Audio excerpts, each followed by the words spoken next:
things that we do with filet and utilization in a restaurant. So here's a filet. The bone is on, and this part of the filet, the reason the filet is on flavor, so leaving the bone on and leaving the fat on, we add flavor, just like cooking fish on the bone and skin. So this will have a better shot at tasting good. And it does. Meat in general tastes good. It's just that we want it to taste great. This is such a naive question, but can you buy filet on the bone at your, obviously a butcher, but at the grocery store? I've never seen it. You can buy it at a high end, like at Wegmans or a Whole Foods probably. Right. Yeah. And if you can't, you have to go to a restaurant. Come to your restaurant. Exactly. But I'm just showing you options. The idea, another thing you can do, and you see all this smoke is from the fat. What you want to do when you do cook steaks is try to trim off your fat when you buy it, because they always leave a little on anyway, because again, you're buying by the pound.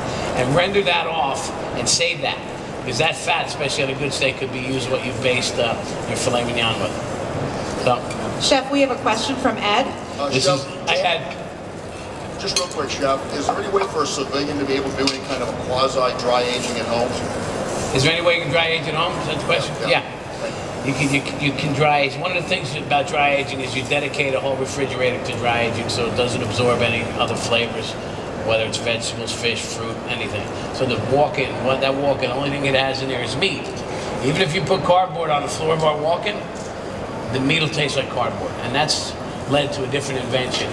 That is shocking. That meat has, so if cardboard were to be absorbed by the meat, the salt certainly would. That's how we came up with the salt idea. But if you can buy a little mini fridge at home, but again, it has to fit something like that large, because you can't age one steak. You got to buy a whole piece.